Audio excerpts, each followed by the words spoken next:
Imagine a galaxy where justice is an illusion, where the rule of law is a facade, a tool wielded by the powerful to crush the weak. The Galactic Council, an ancient coalition of the oldest and most dominant civilizations, believed itself to be the architects of order, the guardians of civilization itself. To them, species like humanity were nothing more than a passing curiosity. Primitive creatures with short lifespans and shorter tempers, incapable of influencing the tides of history. For centuries, they ignored us. They watched from afar as we crawled out of our homeworld, stumbling through the darkness, sending out signals like desperate whispers into the void. They laughed at our wars, our struggles, our attempts to reach for the stars. We were nothing to them, an ephemeral species destined to either destroy itself or wither away into irrelevance.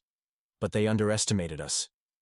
The moment we stepped beyond our cradle, the moment we harnessed the power of faster-than-light travel, humanity did what it has always done.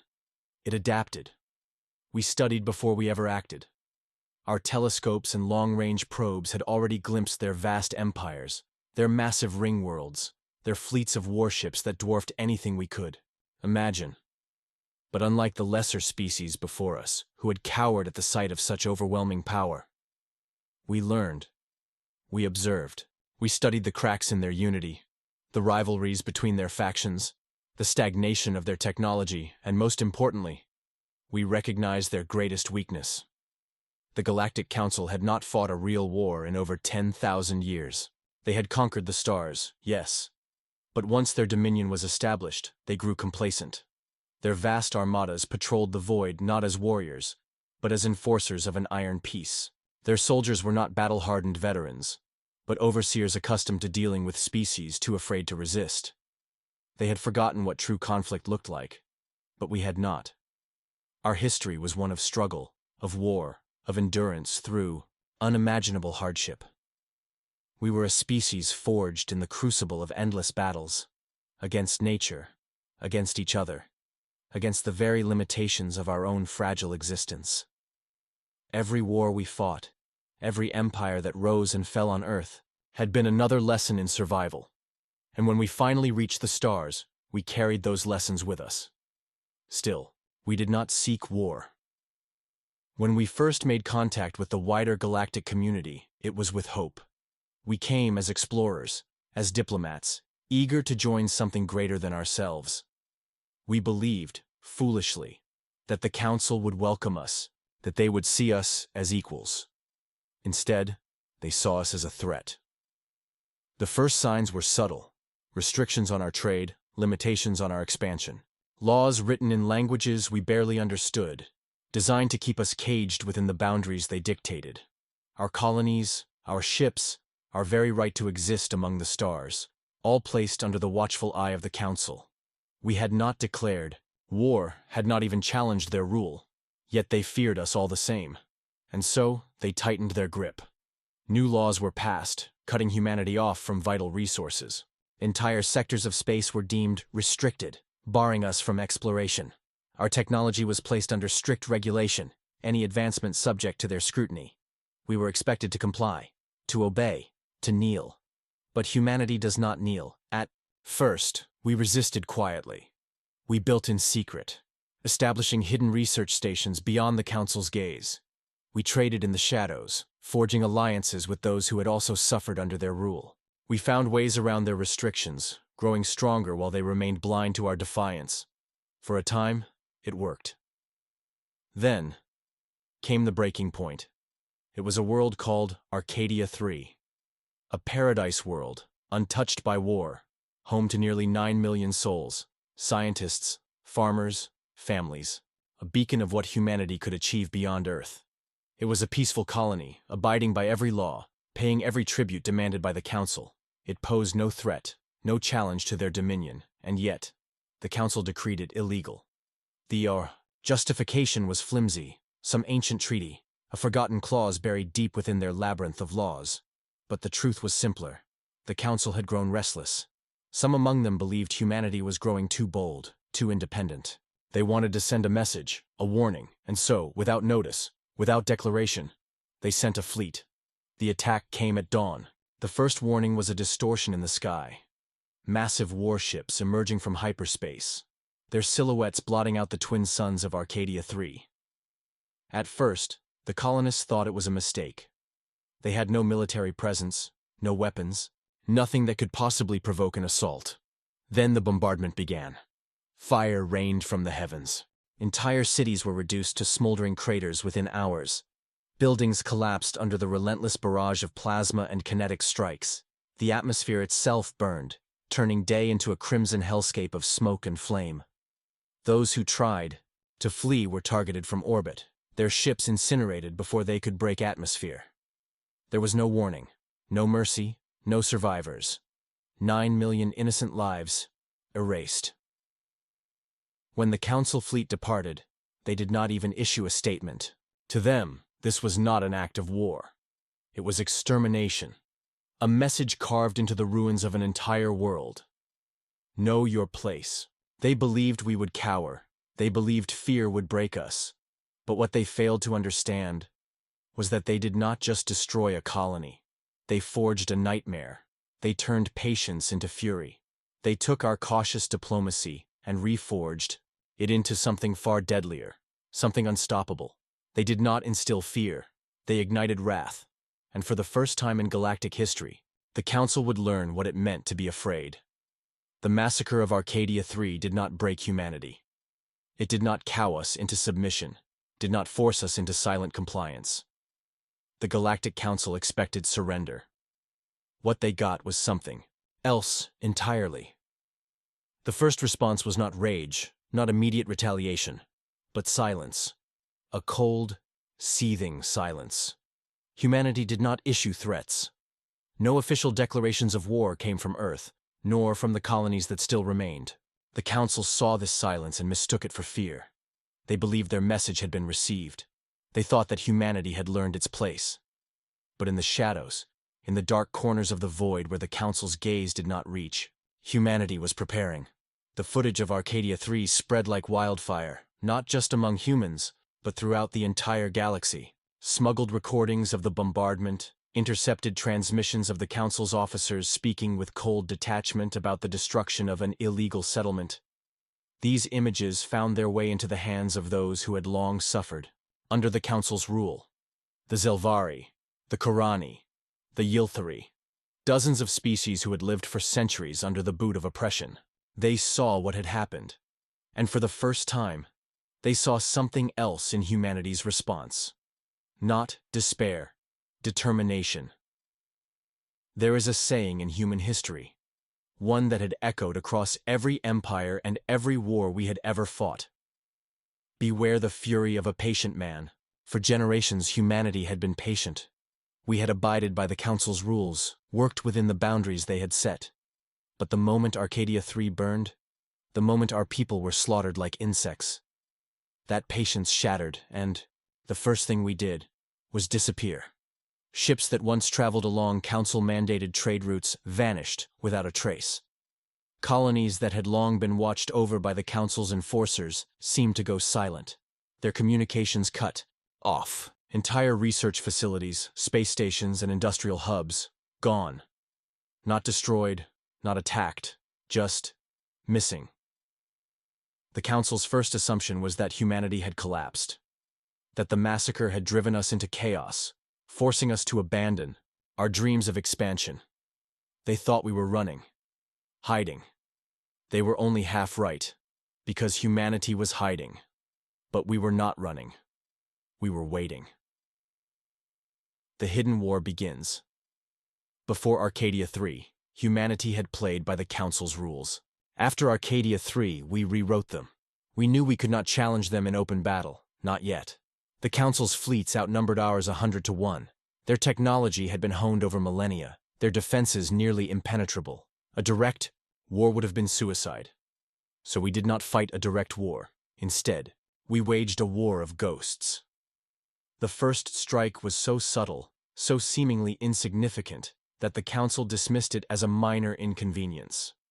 A fuel refinery on the edge of Council space suffered an unexplained reactor overload. Thousands of metric tons of refined deuterium were lost in the explosion. No survivors, no evidence of sabotage. Days later, a supply convoy bound for a high-priority military outpost simply disappeared. No distress signals, no wreckage, just silence. Then, a high-ranking council diplomat traveling between core systems was found dead in his quarters. Official reports claimed heart failure. Unofficially, his personal security feeds had been wiped. One by one, small, untraceable events began to stack up. Logistics failures, power grid malfunctions, communications outages, a fleet admiral's shuttle inexplicably exploding upon takeoff, a munitions factory suffering a catastrophic systems failure, rendering entire stockpiles of advanced weaponry useless. And still, the Council saw no pattern. They refused to see one, because to admit that humanity was behind it would be to admit that they had made a mistake, to acknowledge that their iron grip on the galaxy was weakening. But as the weeks turned to months, as the disruptions became more frequent, more precise, doubt began to creep into their ranks. Fear began to take root, and then humanity delivered its first true message. The fall of Outpost Sigma-12 Outpost. Sigma-12 was a remote but critical military installation on the fringes of Council space. It was a fortress world, a staging ground for future operations, heavily armed and thought to be impenetrable. A garrison of 20,000 troops. Orbital defense platforms armed with enough firepower to level a continent. A security force designed to withstand planetary invasions. And yet, one morning, without a single distress call, without a single alarm being triggered, Outpost Sigma-12 simply went dark. Council reconnaissance teams arrived to investigate, expecting to find evidence of a mutiny, or perhaps a localized failure in the outpost's command structure. Instead, what they found was something far more chilling. Every single member of the garrison was gone. Not a single body. Not a single sign of combat. The outpost's weapon systems had never been fired. Its defenses had never been breached. Ships were still docked in the landing bays, untouched. Even personal belongings remained in their quarters, as if their owners had simply stepped out for a moment. The only clue was a single message, left behind on every screen, every terminal, every display across the entire station. A message written in the human tongue, but translated into every major language across the galaxy. You wanted our attention. Now you have it. The Council was paralyzed. The disappearance of an entire military installation was unprecedented. No enemy had ever struck at them so cleanly, so precisely. And the fact that it had been done without a single shot fired, without a single warship detected. For the first time in 10,000 years, the Council felt fear. The turning point. The war had not yet been declared. No formal engagement had begun. And yet the balance of power in the galaxy had already shifted. Humanity had become something new, something the Council had never encountered before. We were no longer just another species under their rule. We had become the shadow in the void, the unseen force, the ghost that moved through their ranks, striking where they least expected. We did not fight on their terms, we fought on ours. And as the Council scrambled to understand the scale of the threat they had unleashed, as they frantically tried to find a way to stop the storm they had created, humanity was already preparing for the next strike. Because this was no longer about justice, no longer about negotiation. This was about vengeance, and vengeance does not forget. Fear. For the first time in 10,000 years, the Galactic Council knew fear. It spread like an infection through their ranks. Slow at first, creeping through whispers in the halls of power, in hushed conversations behind closed doors. The Council had ruled through dominance for so long that they had forgotten what it meant to be hunted. And yet, now, in the silence of the void, in the unexplained failures and the vanishing outposts, they could feel it. Something moving, just beyond their reach. Something they could not control. But fear alone would not break them. The Council had faced threats before. Rebellions, uprisings, insurgencies. Every time, they had crushed them without mercy. And so, they turned to the same playbook that had worked for millennia. They escalated.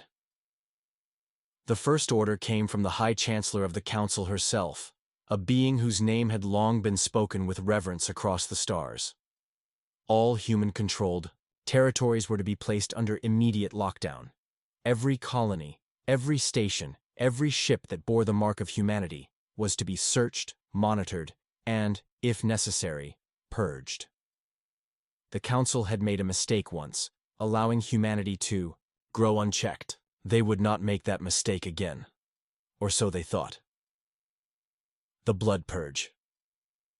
It began with the outer colonies, those settlements that had once existed on the fringes of Council oversight, tolerated only because they had seemed harmless.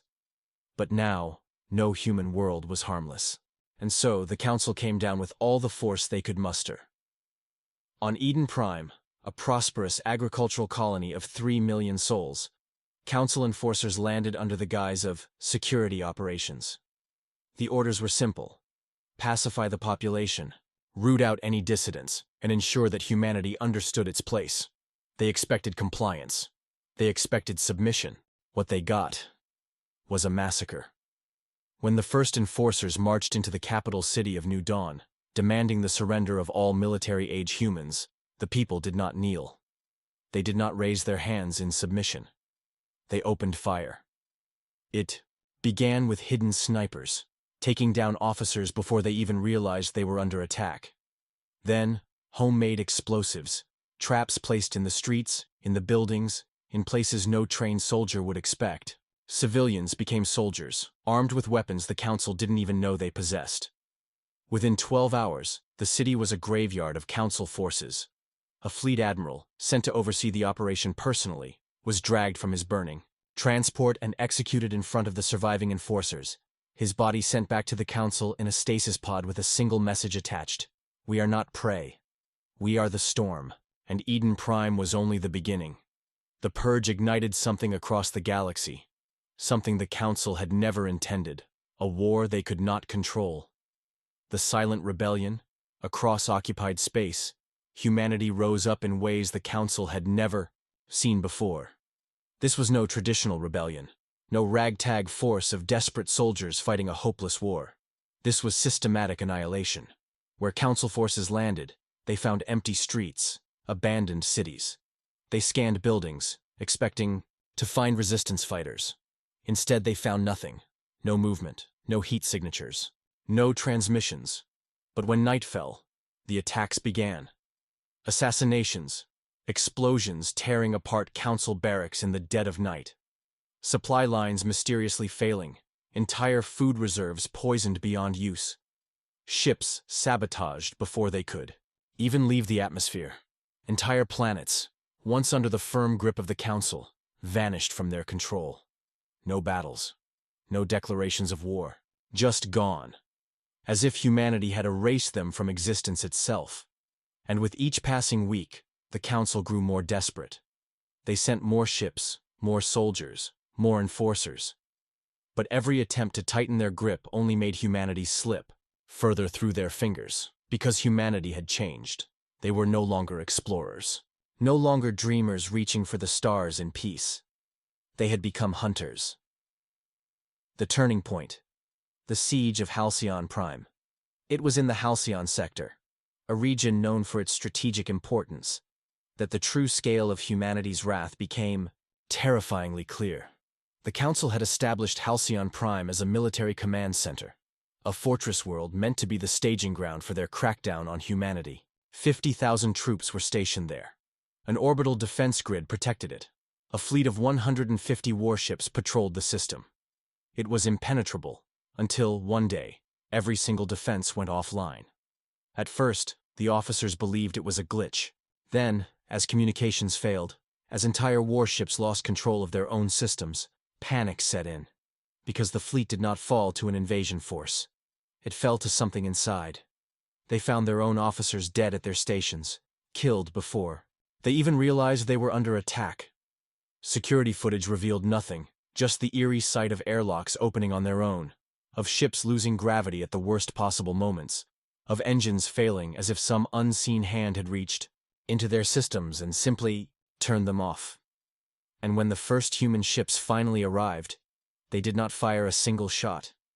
They did not have to. The Council forces were already dead.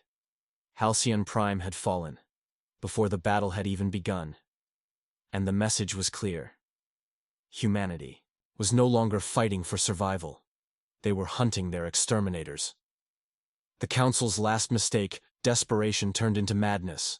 The Council, unable to comprehend what they were facing, made one final, terrible mistake. They authorized Extermination Protocol Alpha, an unthinkable order, an act so extreme it had never been used before in recorded history. The complete genocide of the human race. It was no longer about control, no longer about power. The Council had come to fear humanity so much that they believed the only solution was annihilation. And so, they sent the fleets. Every available warship, every dreadnought, every destroyer, an armada of over 1 million ships, more firepower than had ever been assembled in the history of the galaxy. Their target, Earth itself. They believed this would be the end, that once humanity's homeworld was reduced to rubble, the resistance would break. That without a heart, the body would die. But there was one thing the Council had not considered. One last fatal mistake in their understanding of humanity. They assumed Earth was our weakness. They did not realize it was our trap. The trap of Earth. The Council believed that by destroying Earth, they would cut off the head of humanity's rebellion. They thought Earth was our Achilles heel, the core of our civilization, the linchpin holding everything together. But they failed to understand something fundamental about us. Earth was not a weakness. Earth was a baited hook. By the time the Council's armada arrived, the war had already changed. Humanity was no longer fighting in desperation. We had become something new, something that did not fear death, something that had embraced the cold, brutal efficiency of war, and Earth had been prepared. Not as a fortress, not as a battleground, but as a killing ground. The moment the Council's million-ship armada entered the Sol system, they realized something was wrong. Their advanced scouts sent back scattered reports, then fell silent. Sensors picked up strange energy readings, gravity distortions, radiation surges where none should have been, and then the sky burned. The first strike at exactly 0 hour. Before a single Council ship could fire a shot, the sun itself turned against them. Massive solar flares erupted in perfect synchronization, waves of plasma bursting outward in precise, targeted streams. Not natural, not random, weaponized. The Sol defense grid, a network of deep space installations hidden within the sun's corona, had been modifying its magnetic fields for years, preparing for this moment. Entire wings of Council warships melted as the first flares struck, their shields overloaded in an instant. Capital ships turned to drifting husks, their crews vaporized before they could even scream. The survivors tried to regroup, their admirals struggling to maintain order, only to find their command signals jammed. Their encrypted communications were hijacked, their own fleet issuing false orders, causing entire battle groups to scatter in disarray. And that was when Phase 2 began. The Ghost Fleet, for centuries, the Council had assumed they knew the full extent of humanity's military capabilities. They thought our fleets were small, scattered, overwhelmed by their superior numbers. What they did not know, what they could not have known, was that humanity had fleets they had never seen. Ships that had never been logged in any official registry. Vessels built in the deep black beyond the borders of known space. Warships with no transponders, no official records. Phantoms in the void. The moment the Council's fleets were thrown into chaos, the Ghost Fleet attacked. They did not come from Earth. They came from inside the Council's own formations, from within their own ranks.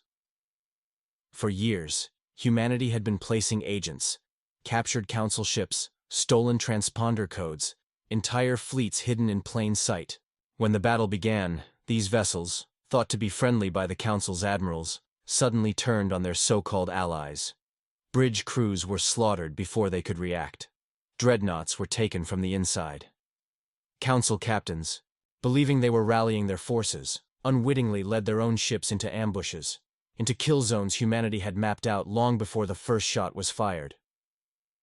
Within the first 20 minutes, over 200,000 Council warships were either destroyed or captured. The remaining ships panicked, and that was when the orbital defense grid activated. The weaponization of Earth humanity had spent centuries terraforming other worlds, shaping planets to suit our needs. But in secret, we had also been engineering Earth itself. And the moment the battle turned in our favor, we activated Project Nemesis. Earth's magnetosphere was weaponized. An electromagnetic pulse on a planetary scale, a pulse so powerful that it disabled entire fleets in orbit, leaving warships dead in the void. And then, from the shattered remains of our enemies, we harvested them. Autonomous boarding drones, programmed with a single purpose, latched onto disabled Council warships. Their hulls were breached, their crews slaughtered by silently approaching death machines, mechanical soldiers built only to kill. The Council's once mighty fleet, the force they had believed would wipe humanity from existence, had, in the span of 2 hours, been reduced to wreckage and corpses. But humanity was not done. The hunt begins. The Council had made its final mistake. They had sent everything they had, all their power, all their forces, into a battle they had already lost before it even began. And back in the heart of their empire, they were defenseless. That was when the second human fleet, hidden in deep space, began its march toward the Council's homeworlds. We did not send demands. We did not issue ultimatums. We had moved past the point of negotiation. Now, there was only vengeance. In every corner of the galaxy, human forces rose from the shadows. Captured. Shipyards, once under the Council's control, began mass-producing warships at an unprecedented speed. Council outposts, once seen as unbreakable, were abandoned in terror as humanity hunted their commanders one by one. Entire fleets surrendered without a fight, their officers knowing that if they resisted, there would be no mercy. Because we had learned something from the Council. Mercy was a weakness. The Council had never shown us mercy, and now they would receive none in return. The fall of the first Council world. The first planet to fall was Vaelthar, a core world of the Council, once thought to be untouchable. A population of 12 billion, defended by orbital cannons and planetary shields that had never been breached. It took humanity 4 hours to turn it into ash. The shields did not matter. The defenses did not matter, because we had already infiltrated their systems. Vaelthar's orbital network turned on itself, its own defense platforms bombarding the surface in a horrific display of self-destruction. Cities burned, oceans boiled, continents cracked open. Like glass, the Council's own weapons, their own technology, were used to annihilate their own people. And as the Council's leaders watched in horror, as they realized that there was nothing they could do to stop what was coming, a message was broadcast across the entire galactic network. A message that would be remembered forever. You tried to end us. Now we will erase you. For the first time in their history, the Council's High Chancellor, the most powerful leader in the galaxy, issued a direct plea. Not a demand, not a warning, a plea. We surrender. But the message that came in response was not what they expected, because humanity did not accept their surrender. We had made a decision. The war was no longer about survival. It was about annihilation, and the Council was out of time. No escape, no mercy. The Council had spent 10,000 years believing they were untouchable. They ruled with an iron fist, enforcing their will upon countless species, believing their dominion over the stars was unshakable. Now, for the first time in their long history, they were running. Council warships, once the pinnacle of galactic power, were fleeing in every direction, scattering like insects as they desperately sought refuge. But no sanctuary remained. Every hidden base, every fallback position had already been compromised, because humanity had not just prepared for this war. We had anticipated their every move. For decades, human intelligence operatives had worked in the shadows, embedding themselves within the Council's ranks, infiltrating their networks, memorizing their contingency plans. Now, as the Council's highest-ranking officers attempted to retreat to their pre-planned safe zones, they arrived to find their own bases in flames. Former allies turned away their ships. Military strongholds lay in ruins before they even arrived. Secret hyperspace lanes, once thought to be known only to the highest command, were already littered with wreckage. Dead Council ships torn apart by unseen forces.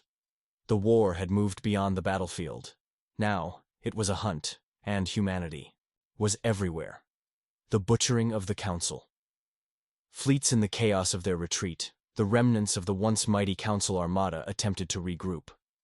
400,000 warships, scattered and broken, limped toward their last stronghold.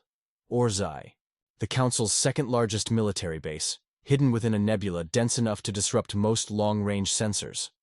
It was their last hope, a place where they could gather, rebuild, strike back. They never arrived, because waiting for them was the Voidborn fleet. The horror of the Voidborn. No one knew where the Voidborn fleet had come from. No official records of its construction existed. No spies had ever uncovered its location. Some even believed it was a ghost fleet, a myth whispered in the darker corners of the galaxy. But it was real, and it was waiting. When the broken remnants of the Council's forces arrived at Orzai, they did not find safety. They found monstrosities, human, warships unlike anything ever seen before. These were not conventional vessels. They did not conform to the clean, geometric designs of traditional fleets. Instead, they were jagged, angular, predatory, their dark metallic hulls shifting like liquid, absorbing the light around them. Their surfaces crawled with adaptive armor, constantly reshaping, healing, evolving. These were ships grown, not built. They did not communicate. They did not negotiate. They devoured.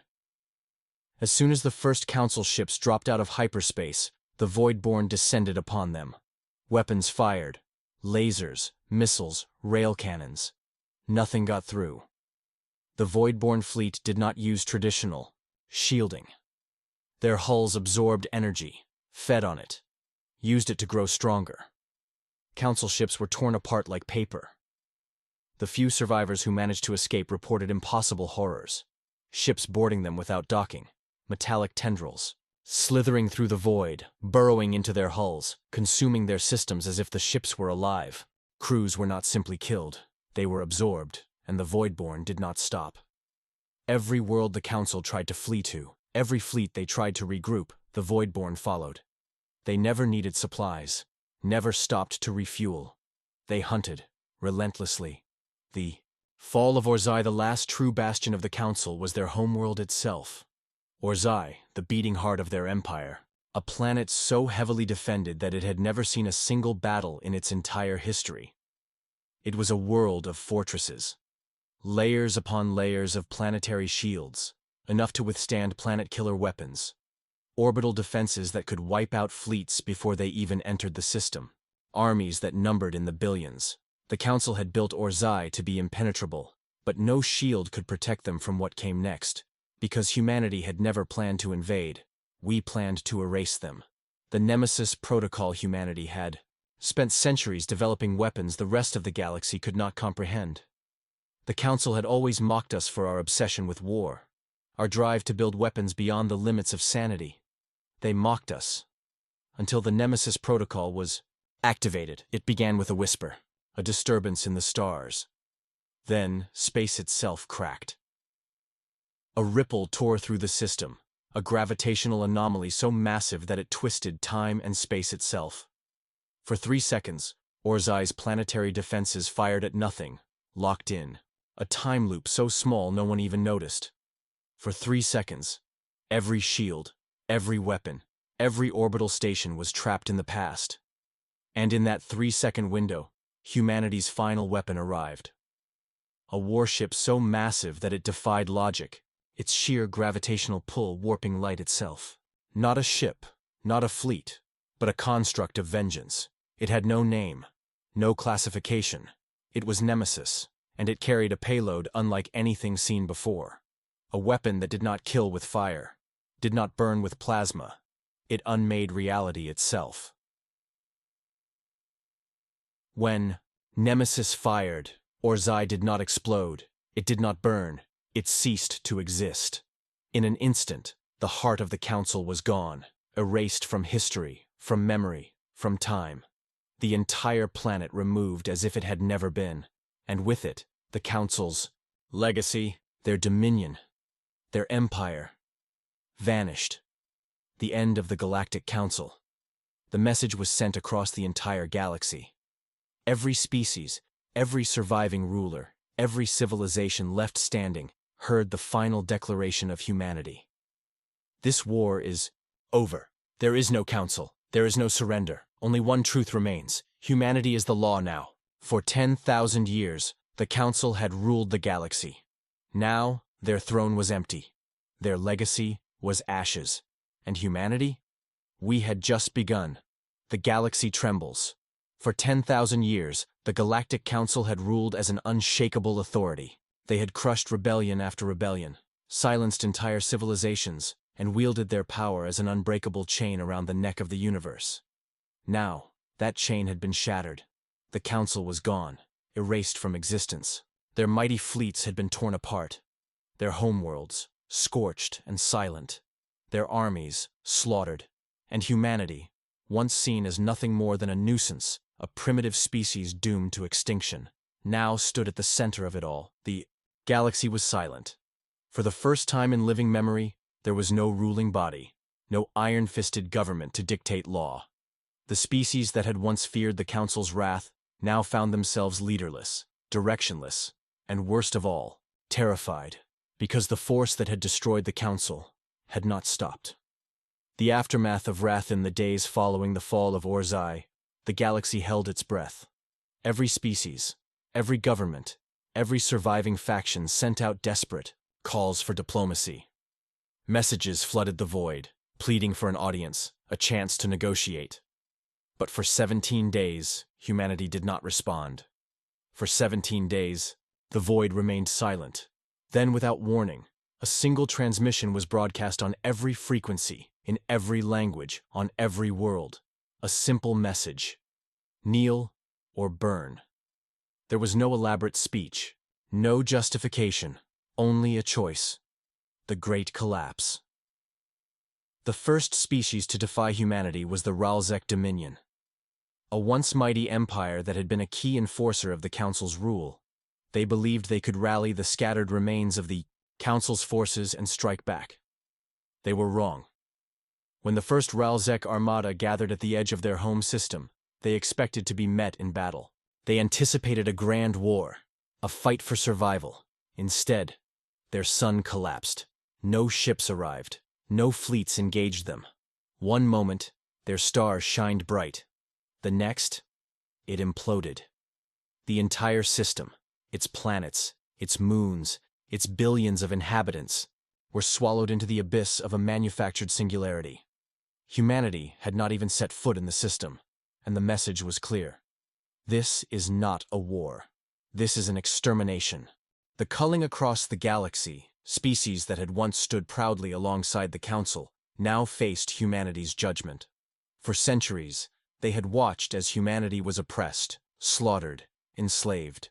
Some had cheered, others had turned a blind eye. Now, their time had come. Some worlds surrendered without a fight. Entire planetary governments broadcasted their unconditional surrender, their leaders falling to their knees, begging for mercy. Others tried to resist, and for those who did, the Voidborn came.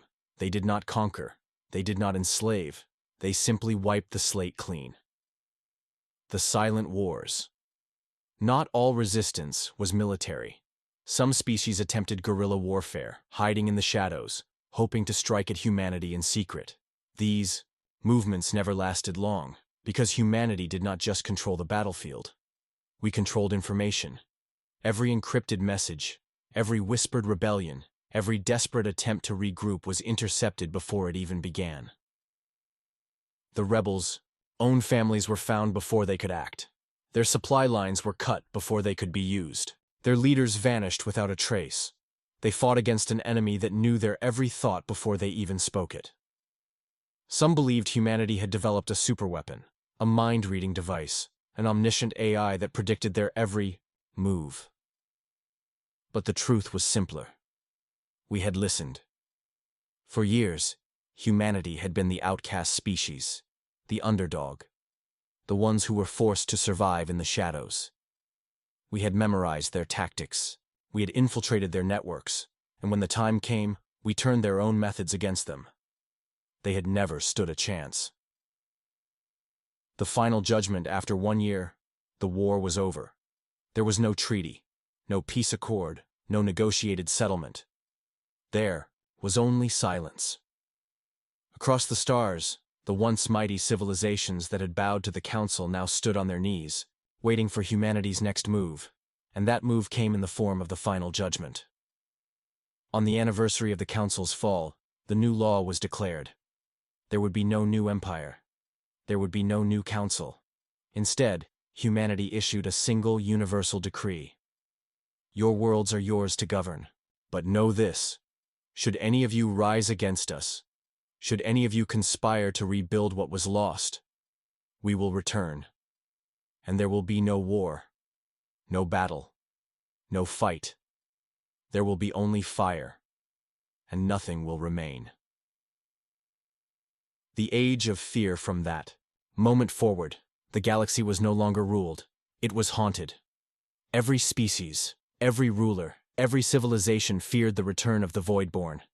They knew that somewhere in the darkness, humanity was watching, and if they ever stepped out of line, if they ever sought to reclaim their lost power, the silence of the void would be broken, and the last sound they would ever hear would be the whisper of Nemesis, the long silence.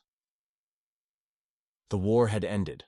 There was no parade, no triumphant celebration, no victory speech. Humanity had claimed absolute vengeance, but what came after? For centuries, the Galactic Council had been the unchallenged authority of the cosmos. Under their rule, order, however cruel, had been maintained. They had been tyrants, yes, but they had been structure.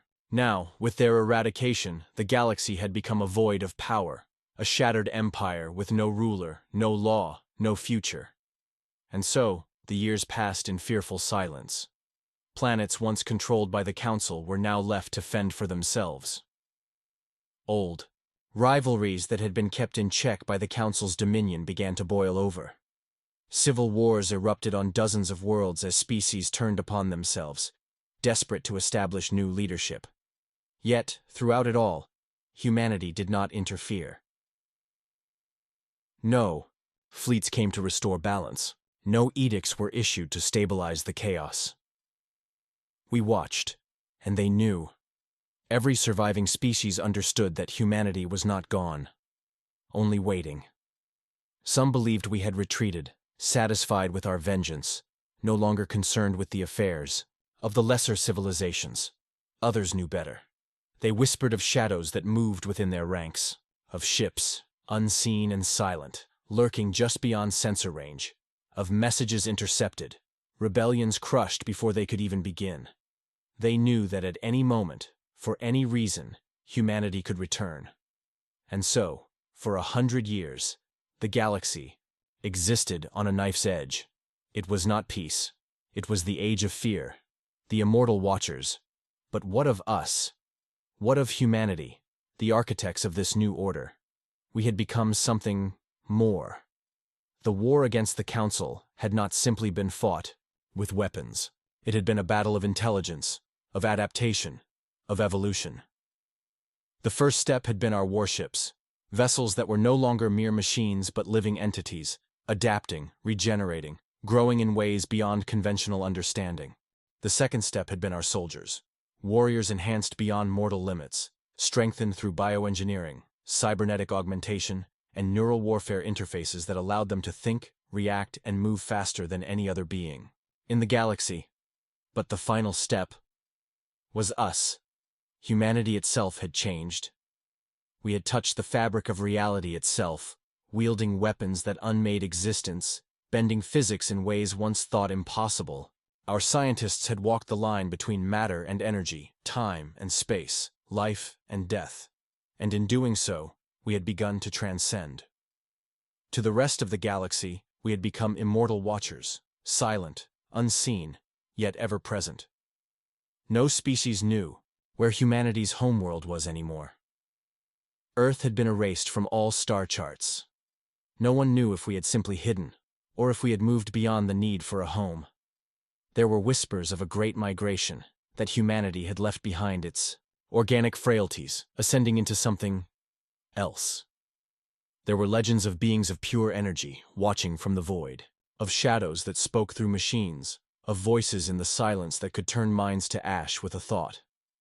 But no one knew the truth, and no one dared to ask.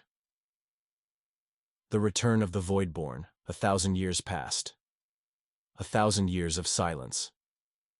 And then, without warning, a fleet appeared in the skies above Prime Rakata, a world that had once been a core stronghold of the Galactic Council.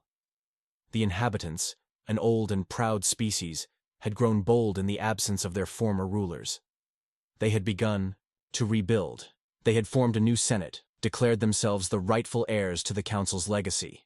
They had forgotten their fear, and in their arrogance, they spoke openly of defying humanity, of reclaiming the lost order of the galaxy. They never saw it coming. A storm rippled through space, a disturbance so vast it was felt on every sensor across the sector. A rift tore open above their world. Black, endless, pulsating with impossible energy.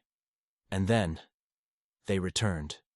The Voidborn fleet, long thought to be a myth, emerged from the abyss of the unknown. Ships of liquid metal, war forms shifting like living nightmares, their hulls pulsing with dark energy. They did not fire weapons, they were weapons. The first wave struck without sound, without warning, without mercy. One moment, the sky was clear. The next, the surface of Prime Rakata began to dissolve, not burn, not explode, dissolve. Entire cities unraveled at the molecular level. Structures and bodies simply ceased to exist, as if reality itself had rewritten the past to erase them. There were no screams, no survivors, no wreckage left behind. When the storm cleared, Prime Rakata was gone. Not just destroyed, not just uninhabitable, gone, as if it had never existed. The final message, the galaxy, once again, fell into terrified silence.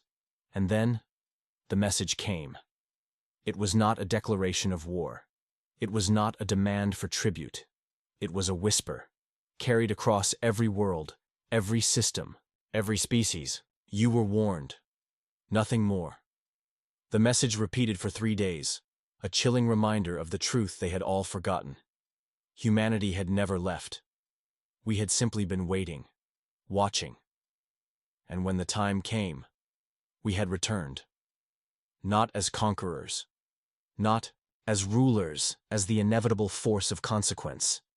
And the last words heard by those who dared to challenge us were not words of anger, not words of war, only a simple, whispered truth. The void remembers. And so do we. The final era, from that moment forward, the galaxy changed. No one attempted to rebuild the Council. No one sought to reclaim the lost order. Because they knew. In the endless expanse of space, the darkness was no longer empty. It was filled with watchers, the architects of fate, the keepers of balance, the wrath of the forgotten. And for those who did not heed the lesson of history, for those who chose to forget what had come before, the Voidborn fleet would return, and when they did, the silence of space would claim them all.